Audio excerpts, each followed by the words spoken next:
But when we start being intentional with our language and go, well, actually, I do want to create something. What would be the purpose of that creation? That's different. That's truth.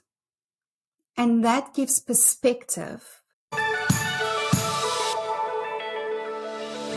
Hello, I'm your host, Aveline Clarke, and this is the Six Star Business Podcast, where we have conversations with amazing, incredible people all about what it takes to be six star, going beyond the status quo, doing things differently, and how they bring purpose, love, and impact into their businesses every day. Wow, the beautiful Elle Nagy. This is a wonderful conversation.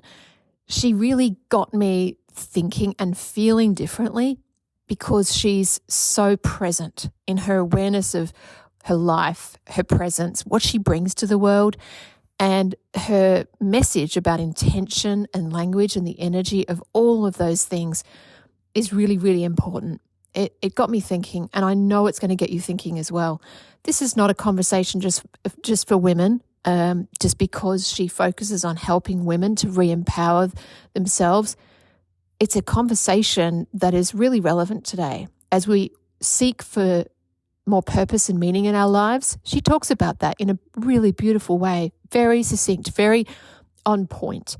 Elle Nagy is the unapologetic woman herself, and she brought such candor, love, humility, and intention and grace to this conversation.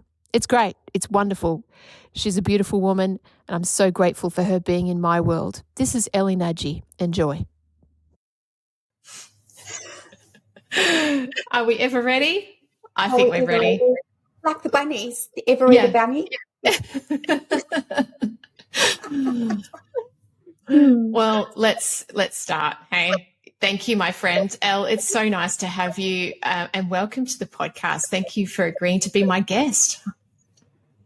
Thank you for asking me after you've been on my podcast. I love how we get to play together in the different realms. It's so cool. I know. I'm so grateful for you showing up in my world this year, and having me on your podcast. And now I get to have you into the Six Star world, which is really exciting for me. And I know our guests will be very excited to hear more from you and learn about you. So tell me, first of all, where are you in the world? Well, my sweet self is sitting in New Zealand today, in your tomorrow. So I'm the future, and it's bright, it's cold and frosty, but the sun is shining and the skies are blue. And I have to say that in this country, because I'm originally from South Africa, when the weather is beautiful here, it's like God created New Zealand for special times. So feeling very blessed to be calling in from New Zealand. Wonderful. And having traveled New Zealand too, and at this time of the year, I have to agree, it's a very special, magical place when the sun is shining and you've got that stillness around you. And there's an energy in New Zealand that's palpable, that's not present in other places. And I love it too.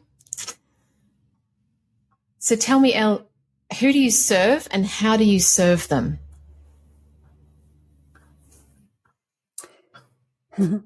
So maybe we take the word serve out and we say, who do I play with and how do I play with them? And the reason is I play devil's advocate with language and consciousness. And I think that we are ready to move out of servitude and understanding that we are the gift in life, and that we're here to have a life experience, and we get to play with life in being our best selves and creating the best life. And when we do it for ourselves, we do it with those that we play with as well. So who do I play with? Oh, at the moment, I have the privilege of playing with fabulous women who are normally in their wisdom years 40 plus. Why am I playing with them? I'm experiencing the world as rapidly changing. Consciousness is rapidly shifting. We're coming from a time where we have been conditioned in fear consciousness, We have been conditioned to look at what's wrong with us, what's wrong with the world, how do we fix it, how do we fix ourselves, into a time of remembrance of we are divine, we are magnificent in human form, we are the creators of our own life experiences, and we get to take responsibility for that. And in that, we start bringing wisdom back into an information-saturated global phenomenon that we are experiencing at the moment. It took me a long time to reach that stage within myself because I come through the system as well.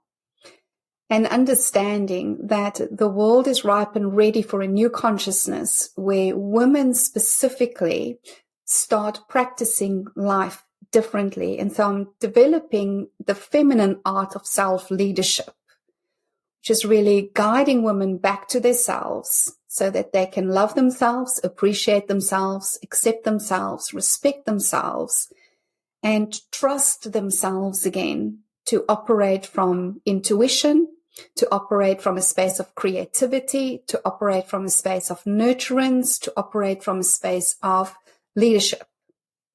And so how do I play with them? Well, I play with them in multiple forms. I play with them in private practice, where I accompany them on their journey in sacred conversation, in delving deeper into the psyche, into the calibration of the consciousness that they have become, so that they can start showing up more influential in the world. I play with them in a space that I've created called the soiree, where women come together and friend work because I just couldn't do one more networking meeting. It's just so over it. I play with them on podcasts where I have them as my guests and we get to delve into this rich, delicious conversation and play devil's advocate with our beliefs and our thoughts and really start pulling things apart. And in that, I'm finding tremendous transformation within myself, within my guests, within our listeners. So it's a transformational process that's happening through conversation, sacred conversation, and allowing women to remember who they are, use their voices in a powerful way, and normalize the taboo topics of conversation so that we can all understand we're not crazy, we're not broken, we're all having a life experience, and let's stop making ourselves wrong and start creating more intentionally. That's the long answer. Does it even make sense? It shouldn't. As you were talking, I started to have these bubbles of excitement come up inside of me. And then you kept talking and I'm like, wow, wow. And then it just felt like such an enormous undertaking. And I'm like, but how? And then there was these little questions of doubt within me. Could you be that? Really? What would that look like? Oh, that, do you know, and it's exactly what you're saying, that you're helping women to become and overcome to get there, was exactly what was going on in my mind as you were saying it, right? And so I was experiencing those little limiting beliefs and the fears and the silly voice that sits there, right? The sabotage voice. And it feels to me like you're in the right place for you at the right time. Like as you speak, you're in alignment. You're in complete alignment with your gifts, your essence, your nature, and who you are. And you're a vehicle for transformation. Yeah, I see myself as just a straw that sucks in consciousness and shares consciousness. And I'm almost an observer of the process in and of itself. I always talk about I connect with the muse. I'm an author as well. And people love my writing because it's really powerful. And I go, it's because I'm not writing it. I'm just typing it.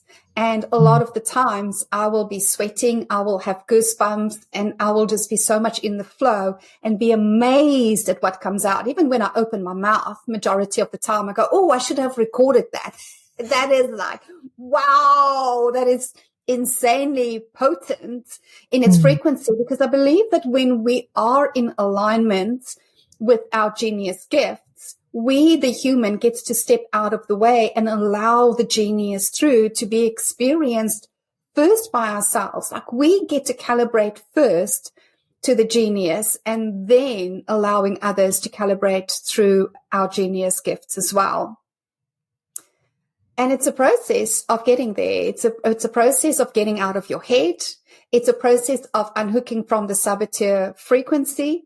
It's a process of not needing to understand anymore, because this insane need of people to say, but I don't understand. I first have to understand. Give me more information, is killing the magic. It's killing the entire creative process that we are all so capable of. And that is a very masculine paradigm. And that's why self-leadership is a feminine art, because you first have to unhook yourself from all the masculine conditioning that we were all brought up with.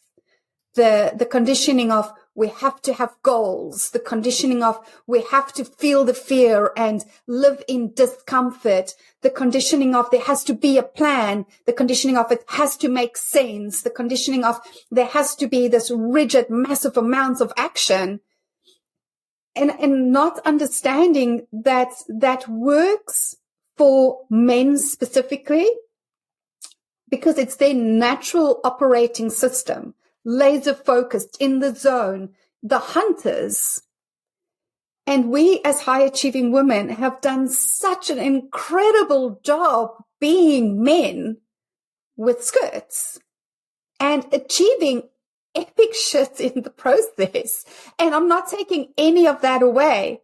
But what I am finding is, and I reached this point where I was like, I cannot set one more goal. There's no satisfaction in goal achievement for me. There's no lasting joy in goal achievement for me. Yes, I've set them, I've done them. I would cross the finish line of an Ironman and go, anybody could do that.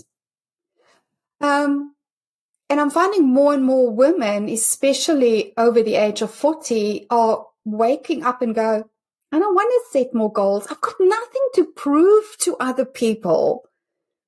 But I have this desire to just be enough, to create something spectacular, to sit in the unknown.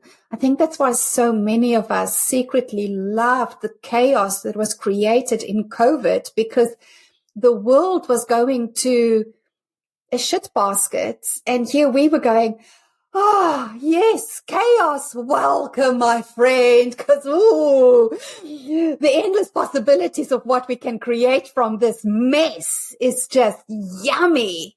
And it sounds crazy to most people, but that's our superpower, is taking the darkness, the chaos, and from that creating new matter from a space of just love and trust and beingness. Yeah. Oh, wow. I can't wait to delve into this a bit more. But you mentioned crossing the finish line of an Ironman. And I have to ask you, is that what you did? Yes. Wow. Yeah. So backstory to that. So, and this is probably part of the journey, is I come from a background of studying psychology and being really successful in my profession, and then being blessed with suicidal depression. And that brought me to experiencing a modern mental health system, in that I got put on the antidepressants. I had to go to therapy. And as a trained psychologist, I would sit in therapy and go, this sucks. This is horrible. It's counterproductive for me. Nothing about this feels right. I was devastated after every session. And then I sat in my car one day and I was just crying remorsely. I was like, I can't do this anymore, God. You have to show me another way, because I'm not coming back to therapy. And as I was driving home, I drove past a kickboxing dojo which has been there for 20 years, never saw it. And something in me just said, turn left and go kickbox. And so I did. I turned left. I saw the owner who was there unexpectedly. It was not a time that she's normally there. I signed up for kickboxing, never went back to therapy, went off all the antidepressants, and within weeks, I was no longer depressed.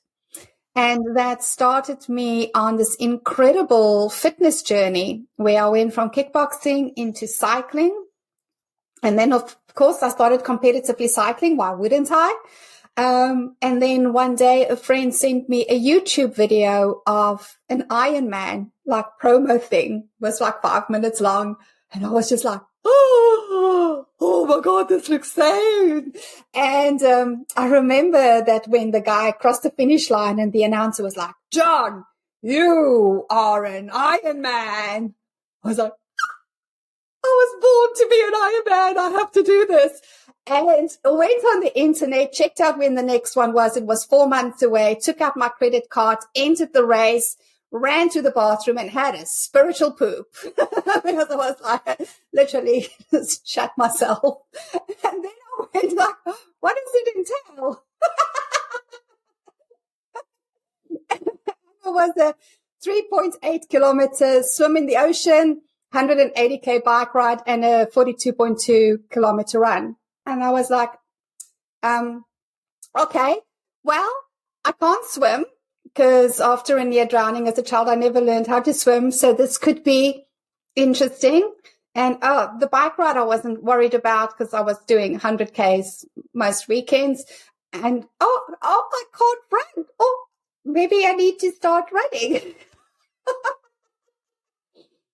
Well, such an incredible experience because I had to face my worst fear, which is drowning.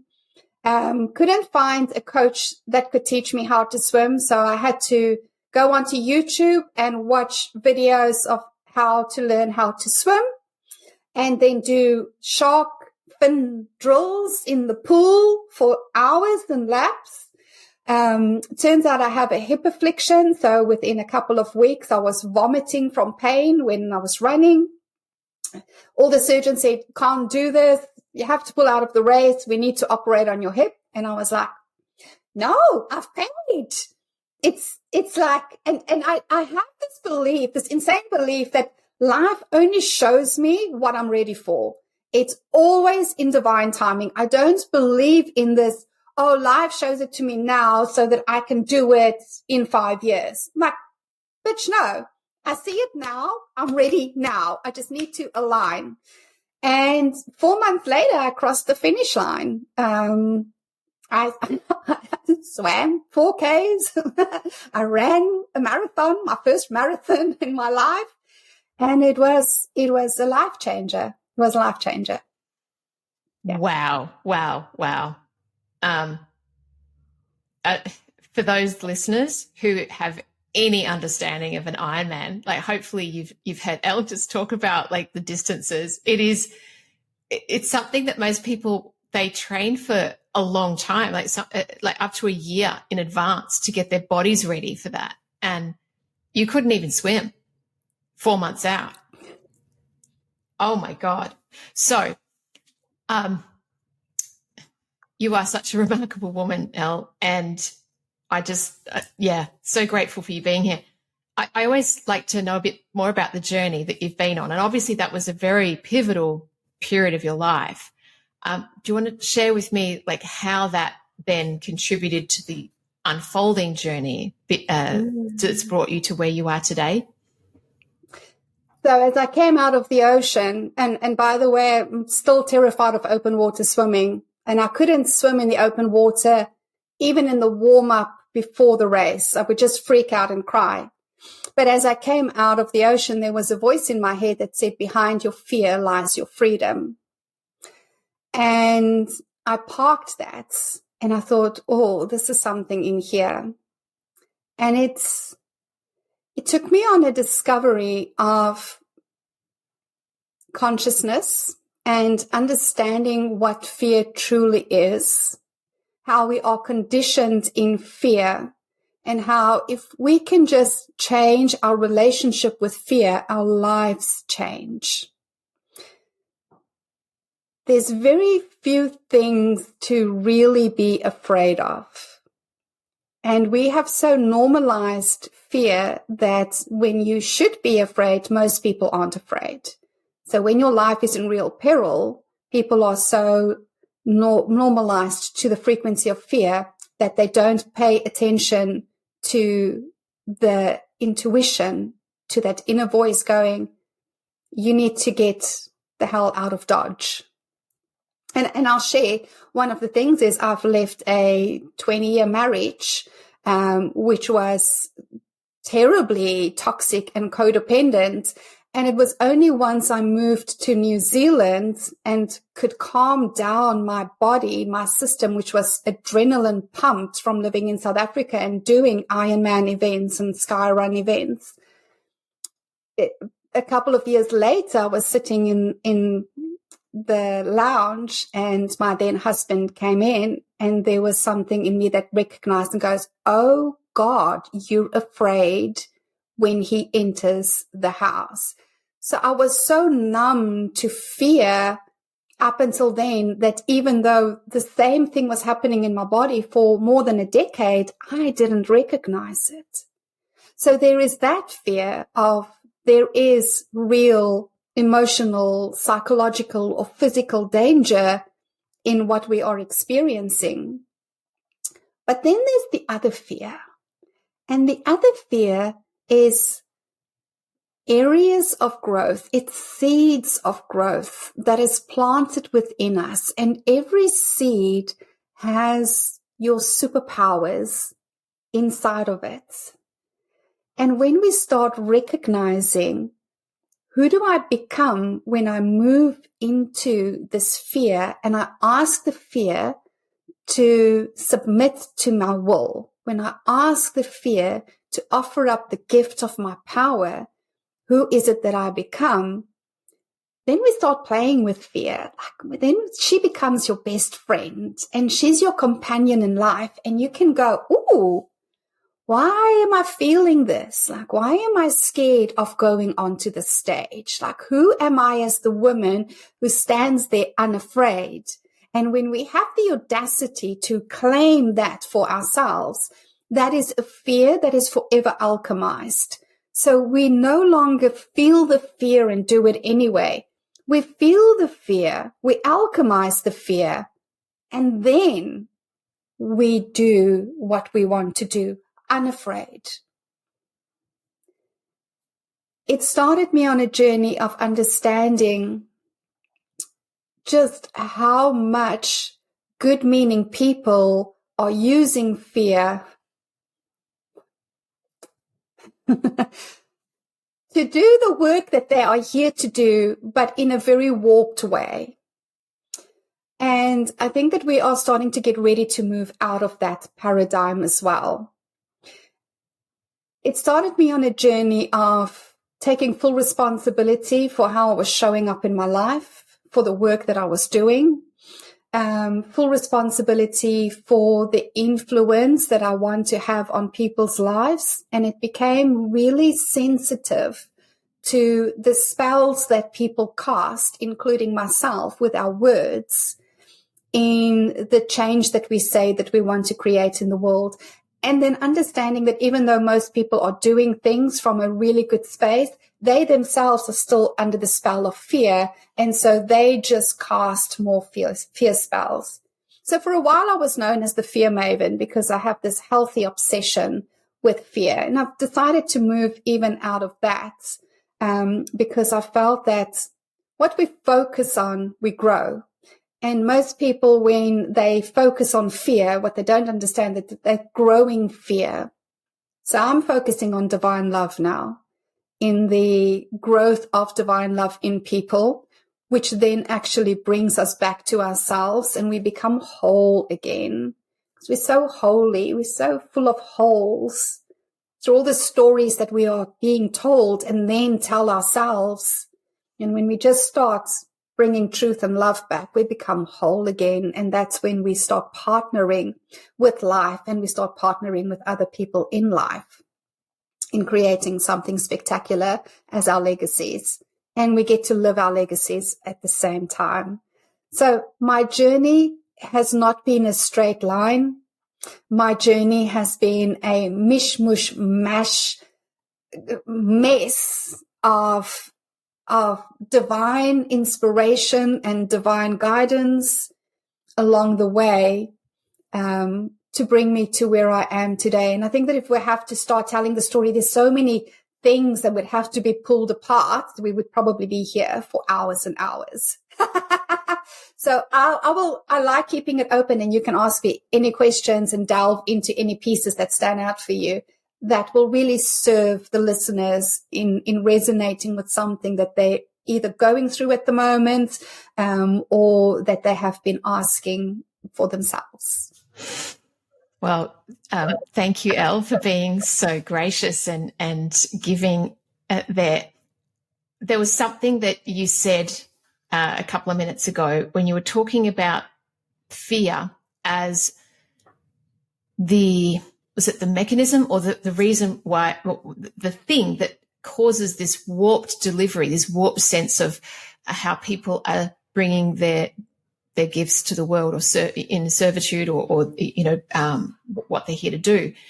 And I started thinking about the work that I just had a flash of, the industry that I work in. And I'm sure that people listening, whatever industry you're in, you think about fear and how that shapes, directs your decisions about how you deal with your customers, your prospects, how you talk, how you operate, and are you really in alignment, or is fear this thing that you ricochet off, dance around, hold on to,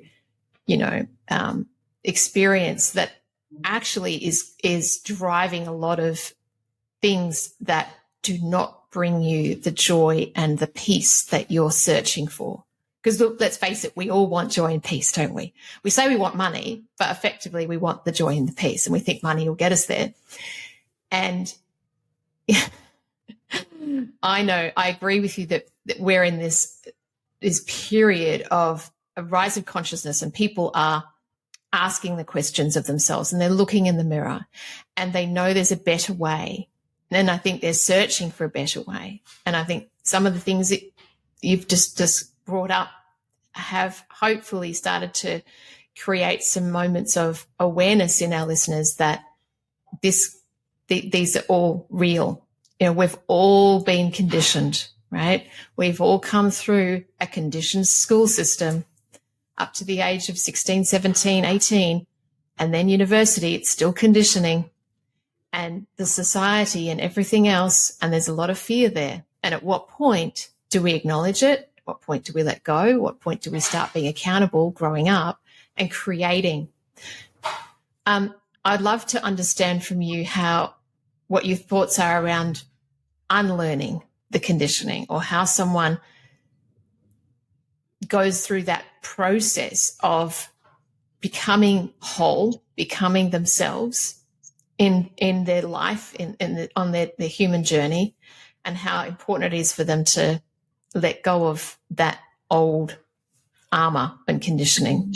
Yeah, beautiful question. I'm going to start off by saying this. A really good sense of humor is your best friend. We tend to take ourselves so serious. We tend to, as entrepreneurs, oh my God, we have to show up in a certain way and speak in a certain way. And we have to have all our ducks in a row, especially if we're in the personal development space, right? We have to be the gurus. We have to have the answers. We have to be Jesus. We have to save the little children. Just joking. Not really. Like I said, having a sense of humor is key. It's if you've ever watched The Lion King and you think of Rafiki, who has such a good sense of humor, that actually is the key to unlocking your truest self, by the way. When you start growing down and you start bringing childlike wonder to your life without self-shaming, without blaming, you're just really curious, then you start looking at yourself and the world. You start listening to the things that you're saying. You start looking at the things that you're doing, and you ask yourself, how is this feeling? How is this feeling? If it's feeling like, oh my God, this is so delicious, that is because you're being true to who you are. You are actually hitting that sweet spot of alignment with your inner being, with your wholeness. By the way, you are whole, right? The holes is the illusion, is the spell, but you are whole. You need to know that. You need to know that you are whole. You are complete. You are wisdom embodied. You are magnificence in human form. That's your truth. That's the nucleus of who you are. Everything else is the illusion. It's the spell that's being cast upon us that has us see ourselves differently. When you are listening to yourself and looking at your observation, how you're acting, what you are writing for your clients, how you are showing up in a consultation, and it feels like need or, oh God, I really don't want to do this, but I'm told that this is what I have to do in order for me to get the results. Oh, this is good for them. Oh, blows my mind when a marketing consultant says to me, you have to find the pain, Al, and you have to stick the knife in there, and you have to make the pain even worse. And then you say to them, and I have the solution. I have the pill for you. Like, just kill me now. Because it doesn't feel good for a reason, because it's bullshit, right? That's a guidance for you. Like, the guidance is your emotions. How is this feeling? If it's not feeling good, then don't go into, oh my word, how could I be so stupid? Best words ever. Oh, that's really interesting. Why am I doing that? Why am I saying that? Why am I showing up that way? With pure curiosity, like a child. And then you'll go, because there's a belief in me that this is how it has to be done, even though it doesn't feel fabulous. Because there's a need in me to sign up a client today because I need the money. Because I believe that they need me in their lives for them to be better. No, they don't. By the way, can we all get off our little stages right now?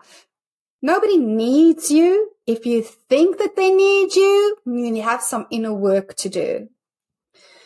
When we start playing with people from a space of, I know who I am, I know who I get to play with, I know how I get to play with you, and I come from a space of, I see you, and you are freaking mind-blowingly awesome.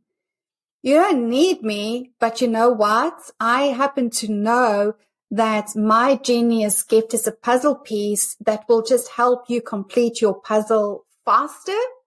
Now we can play. There's no neediness in it. It's like an equal, because we are all equal. We're all equal. Doesn't matter how much money you have or what car you drive or what clothes you wear or what education you've had. We are all equal. We all have our beautiful gifts and we all go through our beautiful lives. Some days it's sunshine and some days it's frost. It is what it is. But now it starts feeling good. And we start partnering with people from a space of joy, in joy, and we see more joy. When we start coming from a space of seeing people needing us so that we can give them a hand up. I personally think it's so disrespectful of the power that is standing in front of you. And that's breeding codependency in the world. Like, everybody wants to be needed by everybody else. I was having a conversation yesterday in the soiree about the idea that we are born with a purpose to serve other people. And I know that everybody wants to say that, and God forbid somebody should go, no, you were born to have a life experience. That is enough. That makes you worthy. The fact that you woke up as consciousness this morning and looked at the human body and went, I'm going to inhale consciousness into this human and be present on this earth plane. Isn't that mind-blowingly spectacular? Like, that is your purpose. Your purpose is you are literally evolving consciousness through your life experience. And through your life experience, you start understanding what is lighting you up and what it is that you don't want to experience anymore and what it is that you want to see instead in this world. And the faster we get to understand that, the faster we get to live our legacies. We are the change that we desire to see in the world whilst we are alive, and planting the seeds for, I believe I'm coming back. I know what I want to come back to, so I am doing everything to be the person who comes back to what I desire, right? So it's being really conscious of your behaviors without judgment, without shame. You just bring curiosity to yourself, and you start bringing curiosity to your life, and you start constantly going, that's really interesting. Why am I feeling that way? Why am I saying those things? Why am I acting that way? And if I was casting a spell every time that I open my mouth, what is the spell that I want to be casting? That's a really good place to start.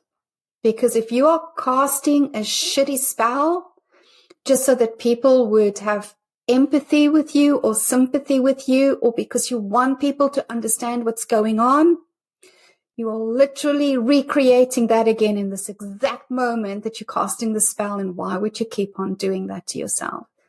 That's why people go to therapy for years, because they're casting the spell again and again and again. Every time you cast it, you make it your reality. That's how it works.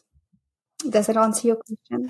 Yeah, I can't even remember what my question was, but I you took us on. Oh, there was so much in there. I want to get this out. So I love conversing in this way, first of all, and I love hearing fresh perspectives. I love it when people are really coming from their soul and their heart, and you, Elle, are absolutely in alignment. And I love hearing you speak, because you come with, you share it with such clarity and heart and knowing. And like you said, there's no ego, there's no attachment, there's no judgment, there's nothing, right? It's just you expressing you. Yeah. On this podcast, I have had many guests talk about purpose, and I love purpose from the perspective that, for me, it is like an energetic guiding force. It is something that lights you up. And I just want to just acknowledge what you said about, it's not that we are born with this, need to do something, or our life needs to be defined by something. And I think there's the way in which society has, I think, almost really slandered it and made it this mark, a judgment if you don't have it. And now it's used in a commercial sense with businesses as well. not really for the greater good. It says it's for the greater good, but it's not. And by the very virtue of it being a forced thing at a human individual level. So the way I speak about purpose with the clients I have is it's really tapping into the thing that lights them up. It's the thing that almost scares them, but they are completely activated by. That to me is purpose. And I just wanted to say that because some of our listeners might be asking, well, how does that compare with the other, what purpose is, what their belief is, what they think it is, and different people are at different stages of their journey and knowledge. And so, we're always learning something new. And I hope that this hasn't confused anybody, but it's actually created more clarity and less dogmatic kind of rules around what it is. If that maybe we need to put a different spin on the purpose part then. What if instead of going, what is your purpose? Your purpose is to have a life experience, right? Your purpose is evolving consciousness, by the way. Your ultimate purpose is your evolving consciousness through your life experience. But what if instead we ask, what is the purpose of the work that I want to do? What is the purpose of the company that I want to create? What is the purpose of the home I want to have? So we start being more deliberate and specific in the use of language, because when we say, what is my purpose? That comes from a tribal conditioning of you have to have purpose, tangible purpose, for you to be of value to the tribe.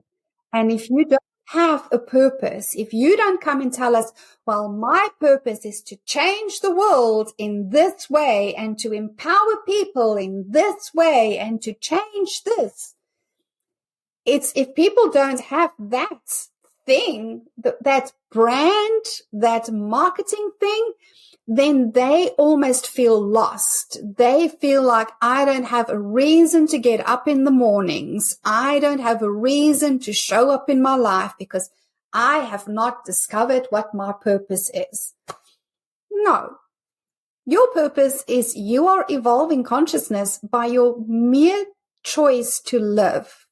And I wake up in the mornings and I kiss myself. I literally go, mwah, mwah, when I wake up, because I acknowledge that waking up in the morning is a choose to live today. It's a choose of consciousness to return to my body so that I can live another day. Purpose achieved. But when we start being intentional with our language and go, well, actually, I do want to create something. What would be the purpose of that creation? That's different. That's truth. And that gives perspective. And that gets you excited. Like, what is the purpose of the Unapologetic Woman? The purpose of the Unapologetic Woman is to empower, not empower, to empower women to live their legacies, to create their dynasties, unlimited, unleashed, and unapologetic. That's the purpose of the work that I am doing. Now I get to breathe in power into this purpose because it is done in a way that is aligned with truth instead of muddling it up and going, oh, it's all about Elle. It's all about Elle's purpose. So if the Unapologetic Woman doesn't succeed, then I'm a failure. No. I am not a failure. I am success. And I get to play in the world and fail at things that I create or attempt or whatever the case might be. And I'm cool with that. I love failure. There's so much learning in failure. But it gives us permission, and it takes strength for you to stand in this world and to say, I am the purpose. My life is the purpose, but then I get to purposefully create other things in the world. Thank you, Elle. I love how you describe that. And what's really interesting, just for me personally, is how my work has evolved. And that's exactly how I frame it with my customers. So I don't tap into, it's not about getting them to think that they need a personal purpose. It's actually the creation of their business and the purpose of that in the world, and getting them to align with that. So interesting that you said that. And maybe a part of me is happy that I feel validated in some way, but it's more about I'm excited that from your awareness and understanding and experience have come to it the same as me, which is wonderful. Thank you. You language it in such a beautiful way. And I love your use of language and how you said you study language and the power of words. I'd love to hear from you a bit. Where did that come from, and how important is it for us to be conscious of our language? It's all important. Everything is energy. Let's start with that. Everything is energy, and energy has frequency. Every word that we use has a frequency, a tone that gets hit with the word. When you start becoming aware of the language that you are using, and you start understanding the frequency of the words that you are using, then you start becoming conscious of where you are calibrating. Majority of the words that we are using at this time nonchalantly, like victim or victor or hero, are all fear consciousness words. They all only operate in the realm of fear. They don't operate in the realm of divine love, because in that realm, there are no victims, and therefore there's no need for heroes. When we use victim language, or when we use the language of the prostitute, oh, I can't afford it. I can't afford for people not to like me. I can't afford to do it now. I don't have time to do it now. I don't have the money to do that now. You are literally self-identifying, self-creating with those words. When you understand that every time you open your mouth, you are casting a spell into the fabric of the universe. As you say it, so it becomes. And we do it so irresponsibly. Oh, but it's the truth, Al. Well, it's the truth because everybody's been saying it's the truth for such a long time. And in that we have created evidence for it, which now makes it true. Is that the truth that you want to continue to live in? When we start becoming aware of that, we start choosing our words very, very wisely. Even in writing, I always go, oh, if this is my spell book, what is the spell that I want to cast? And then I journal. And yes, sometimes we create a container and go, I just want to work through something, so I'm going to be writing all the shitty stuff that's still going on in the back of my head because I want to sort it out. But we create containers from a powerful sense of energetic alignment, and then we let our human self work through the mess in the middle. But when we start understanding this potency of language, you start spotting it everywhere. You start spotting how hypnotized people are, how entranced people are, that they are regurgitating motivational quotes, but there is no energy in it. It's empty. It's lost its meaning. The original person said it with potency, which is why it made an impression in consciousness. But every time that we are using somebody else's words, it's just a regurgitation of it. It's not being channeled. It's just being recited, which we learn to do in school. Well, we learn to do it even before school. We learn to tell our mommies and daddies what they want to hear, not really what we mean or what we are feeling or what we are thinking, because that gets us into trouble.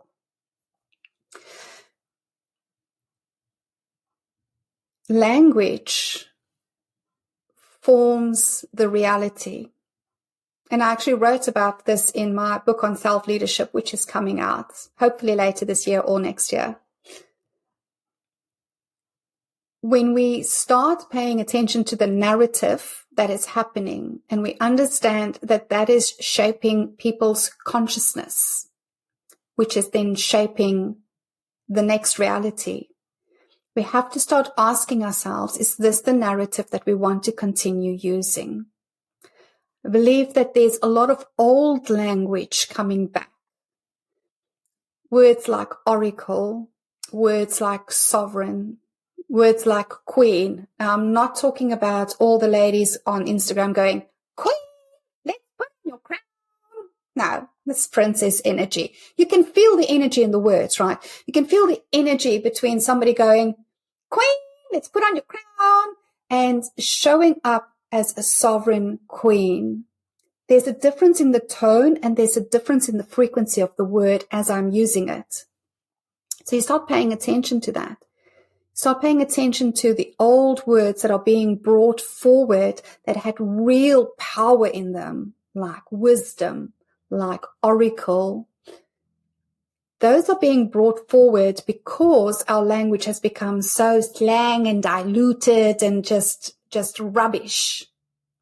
And then I believe that there are new words that are ready to come through into human consciousness. And a lot of the times when I speak or when I write, I'll go, there is not a word that is vibrating to this energy, which is why I created the word rempowerment, because empowerment didn't fit at all. I was like, there is something very odd about this word. It's not, when people are talking about empowerment, they're really not.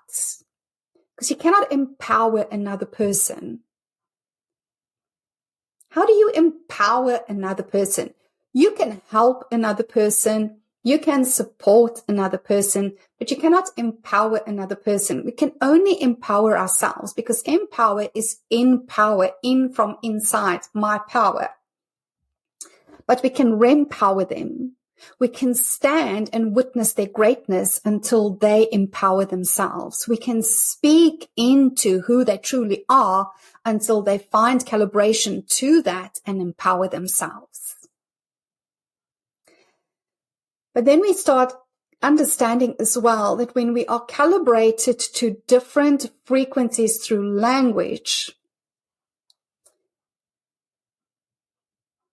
when we get into a different frequency of language, and this is why people think the truth hurts. I'm often told, wow, when you speak, the truth hurts. No, it's not that the truth hurts. The truth is pure. But you are vibrating on another frequency. And when you are vibrating in the presence of truth, that there's a dissonance between the two, which is what people are experiencing as pain. And then you have a choice to make. You either stay until you harmonize with truth and the pain stops, or what most people do is they walk away. No, this is too uncomfortable. I'm just going to go back and go on my own frequency, my old vibration where everybody else is vibrating. And this is not a judgment thing. I'm saying this with a lot of compassion. It's an observation of what's happening in the world at the moment. a lot of the time people are not willing to trigger others anymore because we are creating this culture of we must all be happy chappies. Yes, let's not even go there. But so people are terrified of having honest conversations because, oh my God, just now I upset somebody. Instead of understanding we are here to be diverse. Thank God for diversity. Diversity is yummy. It's rich. It makes for a better human experience. And we get to hold the truth. We get to hold our truth. And there is some things that are our truth and there are some things that are universal truths. If more people would start having the conversations from a space of truth, allowing others the opportunity to either calibrate or not, their choice. We don't force anybody. We don't bring anybody's feet to the fire and go, hold on, this will be over soon. No, bitch. Free choice, right? But the more we start doing that, we will start finding that the conversation around the globe will start changing and we will start using a different language in our everyday lives. People won't be speaking into problems. People will speak into creativity. They won't be speaking into illness. They will be speaking into health. They won't be speaking into hardship. They will be speaking into abundance because we are creating our experience through our language. You need to start paying attention to the language that you're using and the language of the people that you are choosing to listen to. Because if they have you hooked through fear, through motivation, through shame, even though they're coming from a good place and they think they're doing the right thing, you cannot speak where you are not vibrating on. So as long as somebody believes that they need to accentuate your pain to bring you relief or accentuate your fear so that they can protect you, they are still on fear consciousness. Love it. Wow. There's so much there. Maybe the listeners need to just rewind and then listen to that part again. And I know that personally that this rewiring, relearning the language takes consciousness, takes patience, practice, because there's potentially our whole lives of unconscious habits that we've taken on around how we talk, what we say, when we say it, and how we say it, who we say it to, especially ourselves. And yeah, words are energy. My 12-year-old son told me that the other day. Words are very powerful, Mummy. They're energy. We have to be careful what we say. I said, that's right. And then a few hours later, in a mood, he said something really mean to his brother. So completely had forgotten his own wisdom, but at least he understands, which is great. Yeah. I sense that we could keep talking for like 3 hours, Elle, and or actually all day. And I know I could. I just love playing with you. Thank you. I do. Likewise. I have a couple other questions. I need to get this one in, which is about 6-star. I mean, this is the 6-star business podcast, and you're in business. Everything that you're speaking about is in alignment with 6-star values, and you're talking about us coming into ourselves and alignment with ourselves, and that's what I envisage for 6-star businesses. It's creating alignment so that people can bring their natural gifts and their genius to the world. Anyway, that aside, what does 6-star mean to you? I'd love to hear it in Elle's language. I think that we've all been so chasing the 5 stars. The 5 stars where somebody gives us a stamp of approval and kind of go, yeah, you are awesome. You are fabulous. And a lot of the time that is based on the external criteria. And it's so fickle because one person's pet peeve is another person's jam. And when we are so focused on getting the 5-star approval from other people, we're missing out on the most important part, which is the sixth star, us. I believe that if we start building 6-star businesses, every star of approval is given by us to us. It's a star rating system of absolute self-appreciation and self-respect.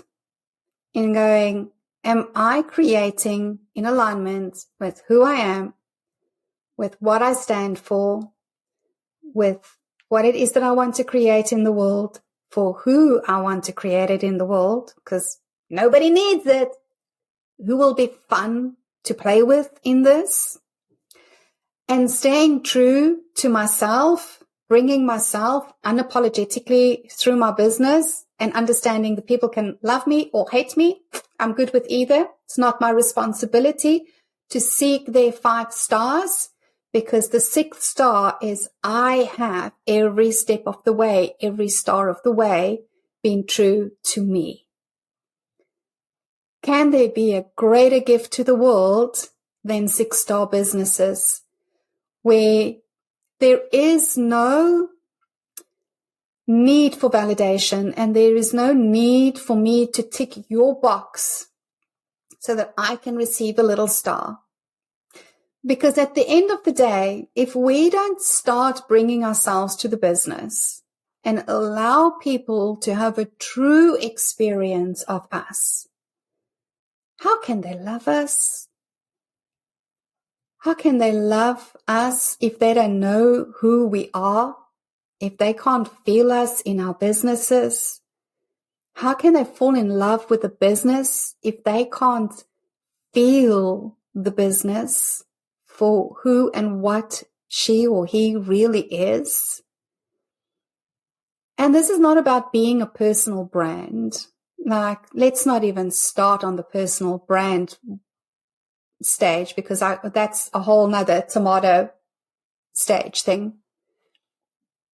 What if you didn't need to be the brand? What if you just got to be 6-star you? But here's the thing, that also comes with a huge responsibility in taking care of yourself.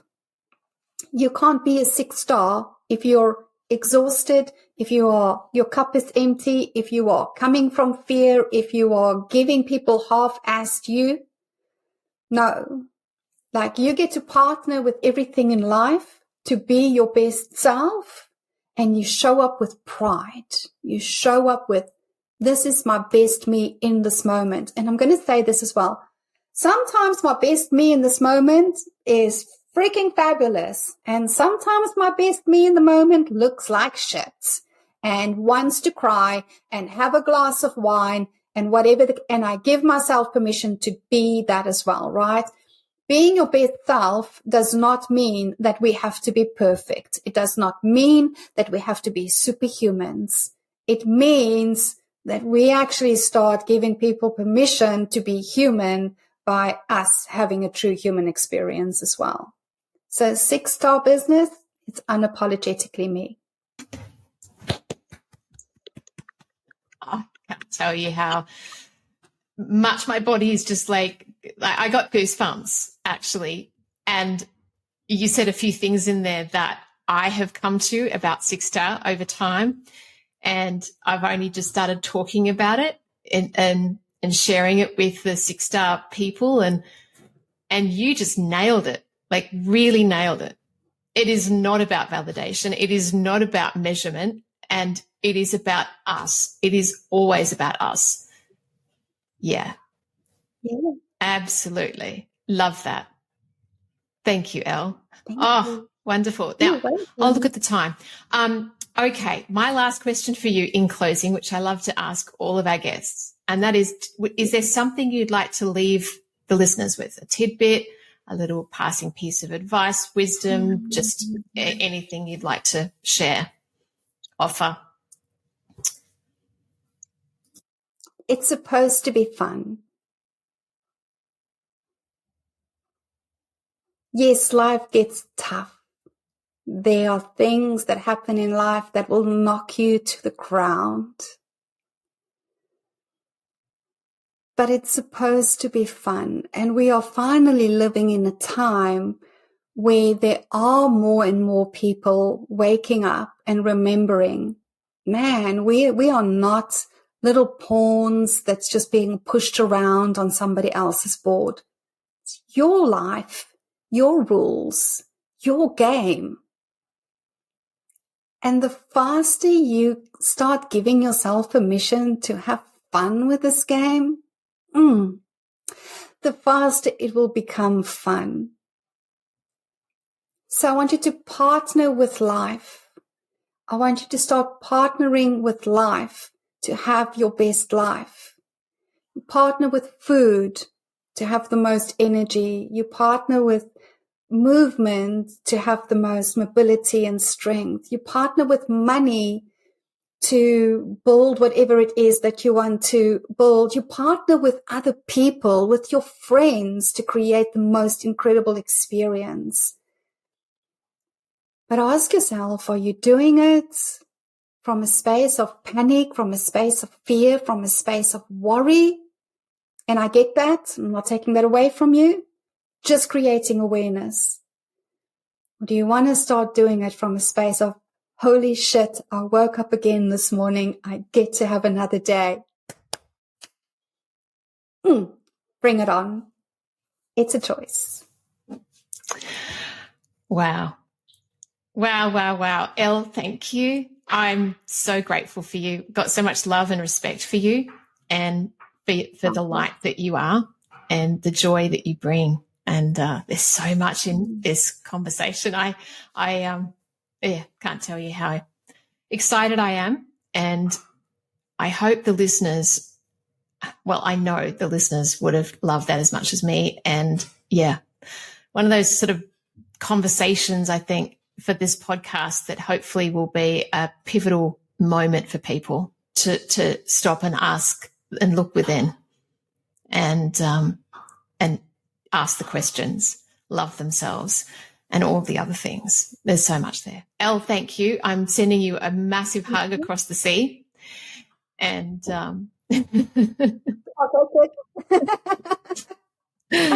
It was great being here, Aveline. This is an amazing podcast. You ask really good questions. Thank you. And I really, it's my intention that everybody who's listening to this will leave feeling better. yeah.